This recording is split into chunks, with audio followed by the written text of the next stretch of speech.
ಏನ್ ಚಳಿ ಹೊಡಿತೈತಪ್ಪ. ಸಂಜೆ 5 ಗಂಟೆ ಆದ್ರೆ ಅದೇ ಚಳಿ ಹೊಡಿತೈತಲ್ಲಮ್ಮ. ಏನ್ ಇಷ್ಟಪ್ಪ ಇದು ಚಲೋ ರೀಲ್ಸ್ ಬರ್ಲ ಬರೀ ಹುಡುಗ ಲಿಂಕ್ ಬರಾಕೈತಿ. ವೆಬ್ ಸೀರೀಸ್ ಮಾಡ್ಕೊಂಡ್ಬಿಟ್ಟಾರಪ್ಪ ಇವರು. ಸೀಸನ್ 1, 2, 3, 4 ಅಂತ. ನಾವೇನ್ ಮಾಡಕ್ಕಾಗುತ್ತಪ್ಪ.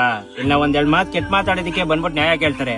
ಅಲ್ಲಿ ಯಾವನ ಫಾಲೋ ಮಾಡ್ರಿ ಲಿಂಕ್ ಕಳಿಸ್ತೀನಿ, DM ಮಾಡ್ರಿ ಲಿಂಕ್ ಕಳಿಸ್ತೀನಿ, ಕಮೆಂಟ್ ಮಾಡ್ರಿ ಲಿಂಕ್ ಕಳಿಸ್ತೀನಿ ಅಂತಾರೆ. ಅವ್ರಿಗೋಗಿ ಇವ್ರು ವಾಯ್ಸ್ ರೈಸ್ ಮಾಡಲ್ಲ.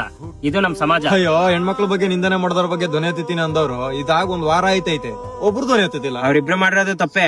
ಹಂಗಂತ ನಮ್ ಜನ ಊರ್ ತುಂಬಾ ಪ್ರಚಾರ ಮಾಡ್ಕೊಂಡ್ ಬತ್ತವ್ರಲ್ಲ. ಸ್ವಾಭಿಮಾನ ಅನ್ನೋದಿದ್ರೆ ಭವಿಷ್ಯ ಯಾರು ಪ್ರಚಾರ ಮಾಡ್ತಿರ್ಲಿಲ್ಲ. ಅಕಾರ್ಡಿಂಗ್ ಟು BNS ಆಕ್ಟ್ ಪ್ರಕಾರ ನಮ್ಮ ಭಾರತ ದೇಶದಲ್ಲಿ ಈ ತರ ಒಂದು ವಿಡಿಯೋನ ಪ್ರಮೋಟ್ ಮಾಡೋದು ತಪ್ಪು. ಅದ್ರಲ್ಲೂ DM ಮಾಡಿ ಲಿಂಕ್ ಕಳಿಸ್ತೀನಿ, ಕಮೆಂಟ್ ಮಾಡಿ ಲಿಂಕ್ ಕಳಿಸ್ತೀನಿ ಅಂತ ಹೇಳ್ತಾರಲ್ಲ, ಇದ್ರ ಬಗ್ಗೆ ಮಾತಾಡೋರು ಯಾರು ಇಲ್ಲ ಅಲ್ವಾ. ಎಲ್ಲಾ ಹೆಣ್ಮಕ್ಳು ಗಂಡ್ಮಕ್ಳು ಹೇಳೋದಿಷ್ಟೇ, ಇಂಥ ವಿಚಾರದಲ್ಲಿ ತುಂಬಾ ಹುಷಾರಾಗಿರ್ರಿ. ನೀವು ಮಾಡೋ ತಪ್ಪುಗಳಿಗೆ ನಿಮ್ ತಂದೆ ತಾಯಿಗಳು ತಲೆ ಬಗ್ಗಿಸ್ಬೇಕು. ಜೀವಗಳೇ ಹೊಂಟೋಗ್ಬಿಡುತ್ತೆ. ಹುಷಾರ್. ಪಾಪಿಗಳ ಲೋಕ ಇಲ್ಲಿ